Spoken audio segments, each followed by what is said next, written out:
जिस दिन तक नरेंद्र मोदी अपना इस्तीफा नहीं देंगे, अमित शाह नहीं हटेगा, उस दिन तक नरेंद्र मोदी और अमित शाह नहीं सो पाएंगे। इन अमेरिकनों ने ना मुझे बिल्कुल बेवकूफ समझ रखा है। आजकल भैया मैं आपको बता रहा हूं, मोदी जी के ऑफिस के अंदर से मुझे इंफॉर्मेशन मिलती है, नरेंद्र मोदी रात को नहीं सोता है और उसके बहुत सारे हिडन कारण भी हैं। Amit Shah so called Chanakya तड़ीपार।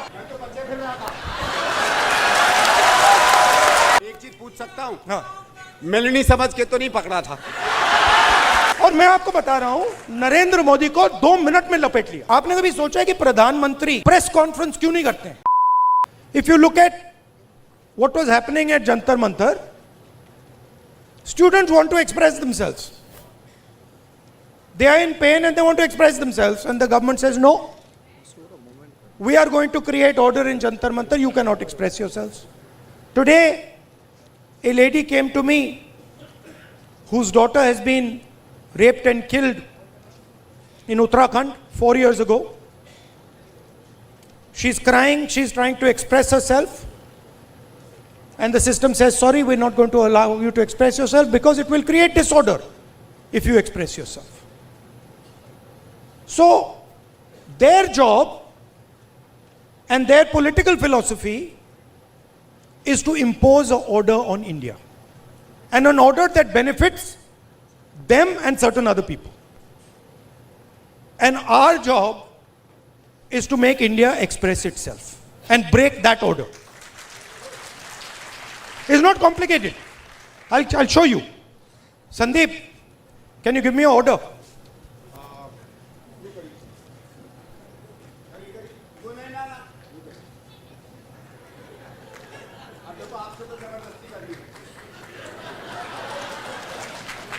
This is RSS.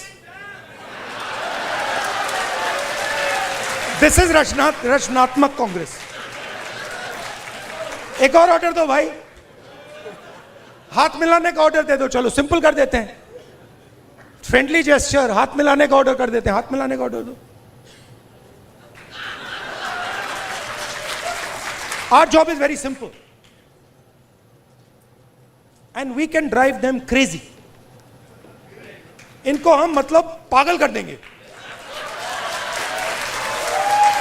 मैं आपको बता रहा हूं, नरेंद्र मोदी रात को नहीं सोता है।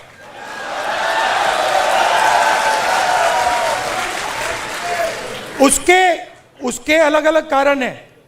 उसका एक ऑब्वियस कारण है और उसके बहुत सारे हिडन कारण भी हैं। आपने देखा अमित शाह सो कॉल्ड, क्या कहते थे उसको पहले, चाणक्य, और क्या कहते थे, Sardar Patel, तड़ीपार। Where has he disappeared? वो भाग गया। वो 20 दिन के लिए पार्लियामेंट हाउस में नहीं घुस पाया वो। Why?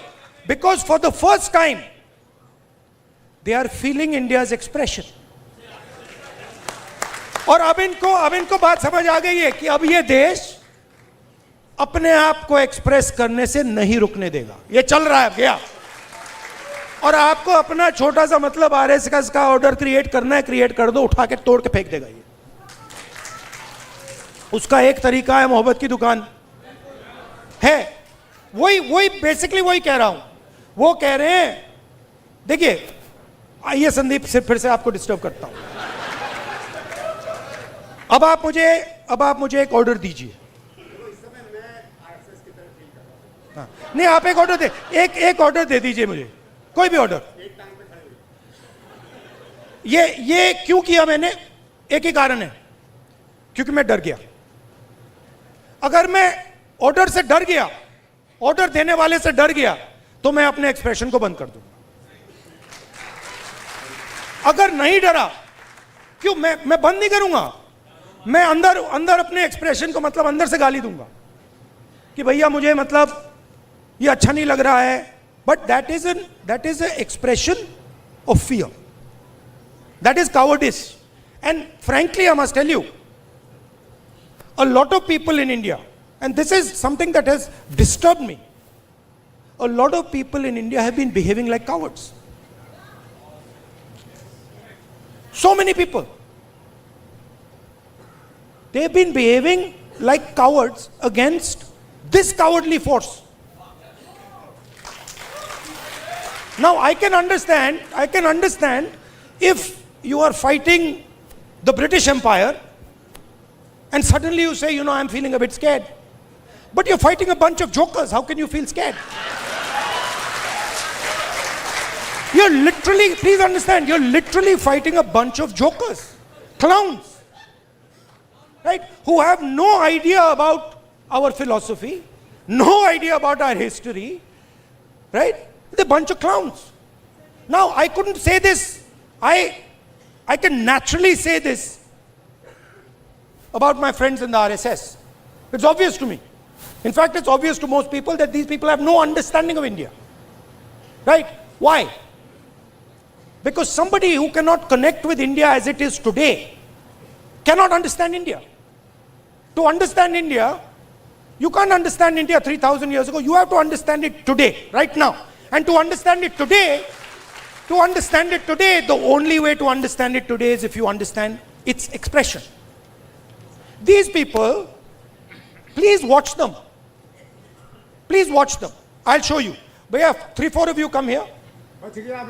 आइए अभी आइए. Just come. Just stand like this. Just stand next to him. Just stand next to him. Just come. Stand here. Now do that RSS salute. That one. How do you do it? Just do it. Just do it. Just do the RSS salute. See, they're not taking the order. Right? But this is what that structure looks like. This is what the RSS looks like mentally, conceptually. Now let me show you the Congress. Let me show you. No, they are now, suddenly they became the Congress. See? So these people, what have they done? What is the magic trick? The RSS has been utilized, has been captured and been utilized by large capital. Okay? Please understand, large capital, Mr. Ambani, Mr. Adani, these guys have captured the RSS. The RSS ceased to exist long ago. What was the RSS? The RSS was the expression of the small Indian businessman. Goldsmith, jeweler, Banya, that was the RSS. That died. It's gone. Today the RSS is an instrument of Mr. Adani. That's all it is. And they stand there with their lathis and all making a fool of themselves. Hindi में बोलूं, मेरा कहना है RSS क्या था? RSS जो छोटा businessman था, मैंने स्टडी की ये बात, जो छोटे छोटे बिजनेस वाले थे, मिठाई की दुकान चलाते थे, सोनार थे, लोहार थे, इनकी फोर्स थी. उनको तो उन्होंने धोखा दे दिया, मार दिया. वो तो सब मर गए. आरएसएस ने डीमोनेटाइजेशन कर दिया, जीएसटी कर दी और अपने ही लोगों को धोखा दे दिया, खत्म कर दिया. उसके बाद क्या हुआ? शुरुआत कैसे हुई? शुरुआत वाजपेयी जी के टाइम में प्रमोद महाजन ने की. कैपिटल इंजेक्शन को आरएसएस के अंदर उसने डाला, पहला फर्स्ट स्टेप. और second step Narendra Modi. Final corporatization of RSS और Narendra Modi. It's obvious. RSS as original force is dead. We are not fighting. They finish, they gone. Now RSS is a instrument of large capital. They are servants of Mr. Adani, just like Mr. Modi is servant of Mr. Adani. Now, what is our problem? Our problem, which has now to a great extent been resolved, that my friends in the media have been captured by them. It's a big problem because they will come and tell me, sir, we don't like what is happening. But we have to, they tell me, I'm telling you, we have to feed our children. हमें भी नौकरी करनी है. मेरे मतलब वो prime minister house के सामने पुलिस वाला है, मेरे कान में विस्पर कर रहे हैं, भैया इनको हटाइए, आप यहां से इनको हटाइए. वो मुझे हटा रहा है और मेरे कान में कह रहा है भैया इनको हटाओ. मैंने कहा ये क्या बात कर रहे हो? नहीं, हमारी नौकरी है, हमें काम करना है. अंडरस्टैंड. इनका भी एक्सप्रेशन मैं समझता हूं कि आपको अपने बच्चों की स्कूलिंग करानी है, फ्यूचर बनाना है, but there is also something known as national spirit. What is national spirit? National spirit is we are not going to allow a bunch of clowns to create order over us. Have you ever seen the Prime Minister have a conversation like this? Have you ever wondered? आपने कभी सोचा है कि प्रधानमंत्री press conference क्यों नहीं करते हैं? ये मेरे लिए नहीं सुनिए, ये मेरे लिए पहले बड़ी सरप्राइजिंग चीज थी. मैं सोचता था कि इसके पीछे कोई मार्केटिंग की स्ट्रेटेजी है, कुछ है. फिर मैं भैया उनके साथ कमरे में बैठ गया 5 मिनट और बात समझ आ गई, भाई ये तो जा ही नहीं सकता मीडिया के सामने. ये तो वहीं का वहीं 5 मिनट में खत्म हो जाएगा. रियलिटी है, मैं आपको रियलिटी बता रहा हूं. तो रचनात्मक कांग्रेस का मतलब क्या है? आपको एक्सप्रेस करना है. आपने एलजीबीटी की बात की, आपने आदिवासियों की बात की. एक्सप्रेशन को दबाना नहीं है, कोई भी हो. और मैं आपको बात को और भी आगे ले जाता हूं. जिस दिन आरएसएस के एक्सप्रेशन को देश से खत्म करने की बात शुरू हुई, उस दिन मैं उनकी रक्षा करूंगा, क्योंकि उनका भी एक्सप्रेशन है. हमारा ये नहीं है. हम कह रहे हैं कि भैया सब लोगों का एक्सप्रेशन होना चाहिए. जो आपके दिल में, आप खुल के बोलो, डरने की कोई जरूरत नहीं है. आप किसी और को नहीं दबा सकते. आप ये नहीं कह सकते कि भैया देखो आप सिख हो तो आप गुरु नानक की बात नहीं कर सकते, आप मुसलमान हो तो आप अल्लाह की बात नहीं कर सकते, आप जैन हो तो आप महावीर जी की बात नहीं कर सकते, आप हिंदू हो तो आप शिव की बात नहीं कर सकते. नहीं, जिसको जो बात करनी है, जो भी जिसके भी दिल में है, उसको बोलना चाहिए. उसके बाद देखेंगे. बात अच्छी नहीं लगी तो फिर कहेंगे उससे कि भैया देखो ये आपने जो बोला है ना, ये इसने मूड खराब कर दिया, इसको आप दूसरे तरीके से, पहले बोलेंगे इसको आप दूसरे तरीके से बोलिए, प्यार से बोलिए. तो जब देश में एक्सप्रेशन बाहर निकलेगा तो देश की ऊर्जा, देश की जो स्ट्रेंथ है, वो पूरी दुनिया को दिखाई देगी. ये क्या कर रहे हैं? ये देश पर एक्सप्रेशन को मार रहे हैं. और आप बिलीव नहीं कर सकते इनके साथ हुआ क्या. मतलब आप इमेजिन नहीं कर सकते हुआ क्या इनके साथ. ये गए, आई एक्सप्लेन. ये गए, संदीप आना जरा. ये इनका पता नहीं कहां से इनके दिमाग में घुस गया. अब अजीब चीजें घुस जाती हैं, बट इनके माइंड में घुस गया कि फॉरेन पॉलिसी इज दिस. आना जरा.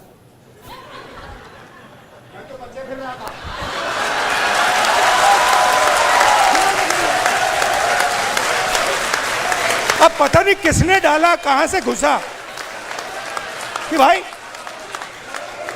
फॉरेन पॉलिसी का मतलब इमेजिन द इग्नोरेंस.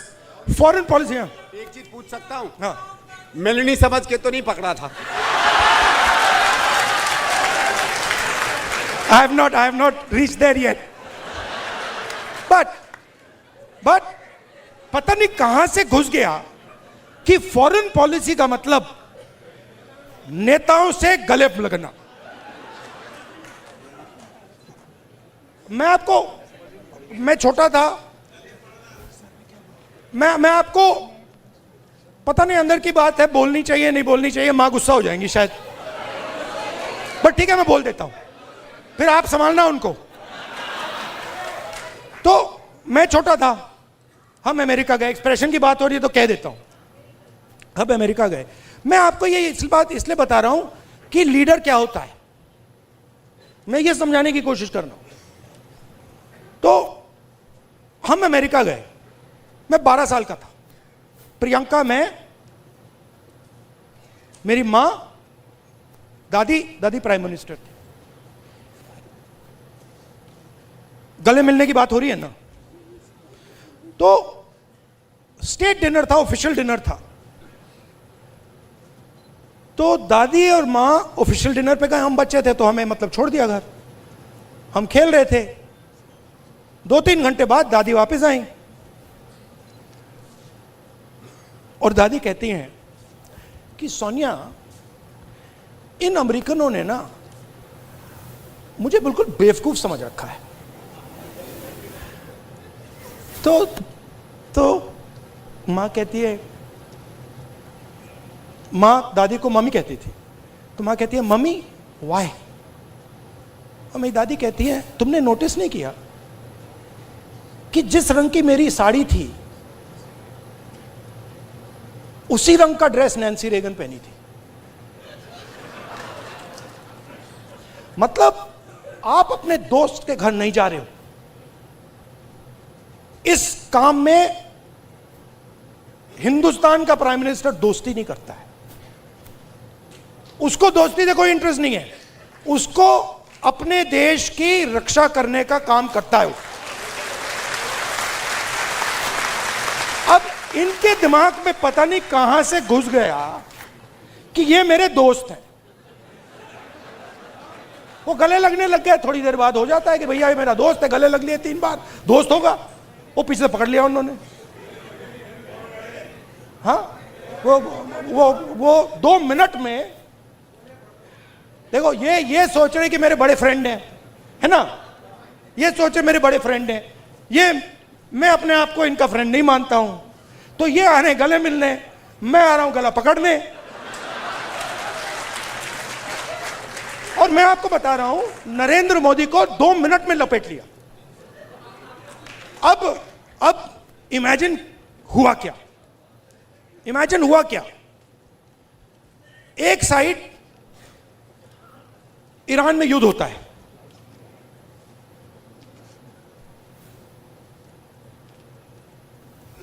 हिंदुस्तान के लिए अगर हिंदुस्तान अपनी स्ट्रेंथ को समझता और अगर हिंदुस्तान का नेता इंदिरा गांधी जी जैसा होता तो हिंदुस्तान के लिए दुनिया में सबसे बड़ी अपॉर्चुनिटी आपके सामने आई। कौन सी कि भैया ईरान हमारा पुराना दोस्त, अमेरिका हमारा दोस्त, रशिया हमारा दोस्त, चलो भैया हम रेलेवेंट बन जाते हैं, इनकी दोस्ती बनाते हैं। हुआ क्या? नहीं हुआ क्या, पाकिस्तान ने हमें जगह उठा के ले गया। जो मीडिएटर पाकिस्तान बन गया और हिंदुस्तान, मोदी जी देखते रह गए। ये हुआ क्या भाई, ये कैसे हुआ? अब क्या हुआ? अभी ये मीडिया वाले आपको बता नहीं रहे, मुझे मालूम है। आजकल भैया मैं आपको बता रहा हूं, मोदी जी के ऑफिस के अंदर से मुझे इंफॉर्मेशन मिलती है, पूरा रिवोल्ट चल रहा है अंदर। हुआ क्या?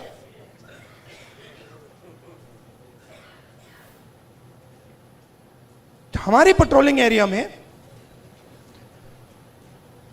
चाइना ने अरुणाचल में हमें पेट्रोलिंग करने से मना कर दिया कि भैया हाँ ठीक है, वो सब बात ठीक है, ये आपकी जमीन है, मगर आप यहां पेट्रोलिंग नहीं कर सकते। राजनाथ सिंह जी अमित शाह जी और नरेंद्र मोदी जी की हवा निकल गई है। वो क्या कर रहे हैं? ऑपरेशन अभी चल रहा है। सारे मीडिया के एडिटर्स को कॉल कर रहे हैं कि भैया ये बात आप अपने अखबारों में मत डालो, छुपाओ।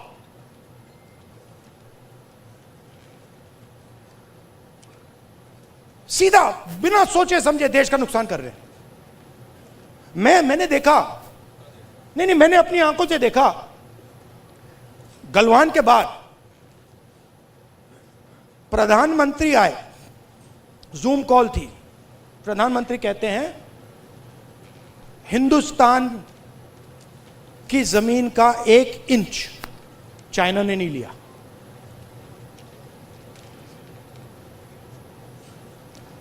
उसके बाद आर्मी कहती है कि भैया हिंदुस्तान की जमीन तो ले गए। आप सोचिए, चाइना को मैसेज किया गया।